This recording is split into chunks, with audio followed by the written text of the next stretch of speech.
We're here in Napa, which is where you specialise, obviously, and you've been making wines here for over 25 years. Yes. When everyone says Napa, that's a huge patchwork of vineyards, isn't it? What are the main kind of differentiations we can find? How different is it from microregion to microregion? Napa is pretty different. There's the Carneros in the south part, also Coombsville, which is fairly cool. And right here where we are, we're in the Oak Knoll district, where Laird is, and I make my wine. Yountville as well, fairly cool. All of these districts, and then as you head north, you hit Oakville and Rutherford, a little bit warmer, both in the hills and on the valley floor. St. Helena is next, and Helm Mountain is up above that. Spring Mountain on the west side, all very different areas. And then up in Calistoga at the north end of the valley, all quite different areas. You can find a lot of different soils, a lot of different small weather, meso and microclimates. So it's a unique place in 30 miles, so to speak. Super. And what are the main climatic influences or differentiators? Well, there is fog and wind and altitude, I think. So fog definitely impacts the southern part, but also the far northern part on the valley floor, more so than the middle right around St. Helena, and also more than the hills. Up in the hills it's much less. Elevation is very important because temperatures vary quite a bit, both during the day. They're a little cooler up at the higher elevations, but then the nights stay a little warmer up there. So quite different in that aspect. And then soil, of course, very, very important. Down in the Carneros, a little heavier as you're closer to the bay. And as you move closer to really close to the river, you get some heavy stuff, but then you get all kinds of different loamy soils and rocky soils, again, depending on where you're at. And that's why you make so many different varieties. You mainly focus on the Bordeaux varieties. That's correct. So first of all, we've got a Sauvignon Blanc, which is from your Carneros vineyard that Yes. you work with for Celine. What is it that you like about the Sauvignon Blanc here? The Sauvignon Blanc down in Carneros, I love the coolness of the growing region down there. I get a nice long growing season, so I'm usually picking in September, sometimes as late as October. So the grapes get a long hang time, a lot of flavor development. I also like the selection I work with down there, the Musqué selection. So pH is definitely a little lower, a little bit more acidity without being too bright. Super. And what are the kind of character descriptors that you find in the wine? I mean, how would you describe a Carneros Sauvignon compared to anywhere else in the world?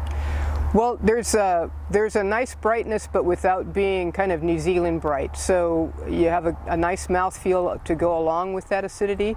And then the flavors are also quite different. You get more of the stone fruits like peaches and apricots, as well as tropical characteristics. Perfect. And then talking about other Bordeaux varieties, the other wine that you specialize in a lot is Cabernet Franc. And this one you have blended Yes. with Merlot. That's correct. What is it that you really like about these varieties, and which vineyards and microregions do you most enjoy working with for the varieties? Cabernet Franc is something that I started working with seriously at Della Valle when I was making the wines there. First started working there in 1996 and just fell in love with it, but also realized that you needed a very specific area to grow wonderful Cabernet Franc. And I'd been working with the Fredianis in Calistoga near Pickett Road and Silverado Trail with Merlot for a number of years, and some Cabernet Franc came available, and I jumped right on it because I knew it was a great, nice, sunny spot with very limiting soils, and so very excited. And there's obviously one Bordeaux variety that I haven't mentioned yet. Who's the king in Napa? Cabernet Sauvignon, and actually I used to make one. I made one for a few years with Celine, but mostly I make Cabernet for my clients here in Napa. So.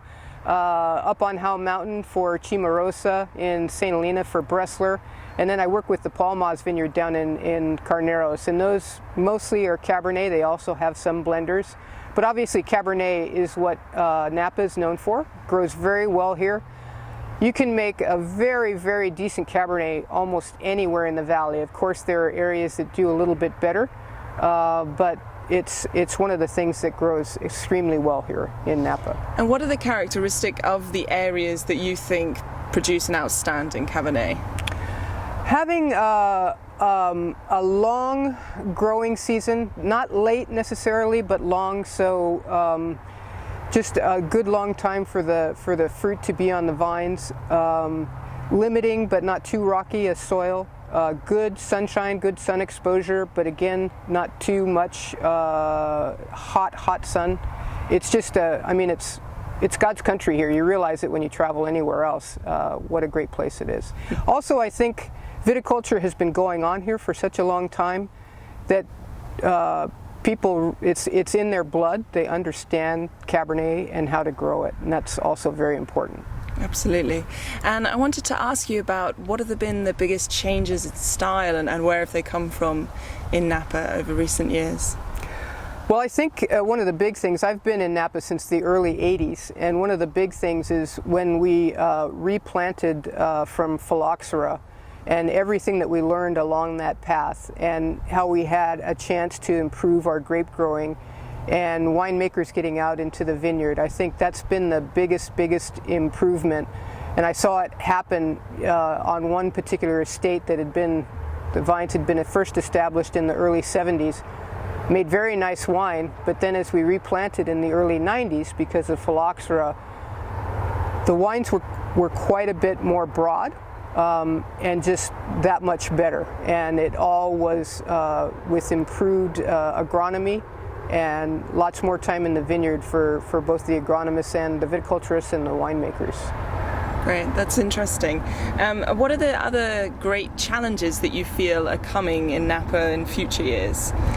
You know, I think that one of the big things is change is something that's always going to happen, but managing that change and making it happen properly is really important. And having been here when Napa was almost a little bit of a backwater with only one nice restaurant in the early 80s to now when it's a food capital and people come here for the wine, the traffic that gets created from that, the urbanization that happens, is always something that affects any agricultural area. It doesn't matter whether you're talking about dairies or wineries or grape growing or whatever. And it's just something that needs to be managed well so that we can all enjoy it for as long as possible. Super. And talking about enjoyment, what's your top tip for someone to experience Napa and enjoy the wines? Oh, that's a good one. I would say try and find an area that you're very interested in, and maybe work with a limo driver. If you can find from friends or people that have been to Napa a good limo driver, that will help you a lot, because these guys really do a lot of research on the wineries that they visit, and they want to show you a good time. So if you want to specialize, say, in Howell Mountain or something like that, it makes it easy.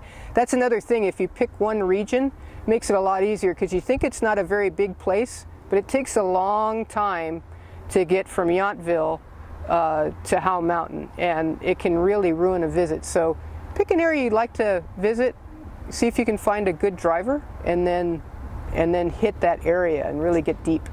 Yeah, and a driver means you can drink a lot more wine. It is that, and they know the roads and they know the places. They do a lot of research on the wineries that they visit and try and keep their clientele very happy, obviously. So, well, thanks for sharing your tips on Napa.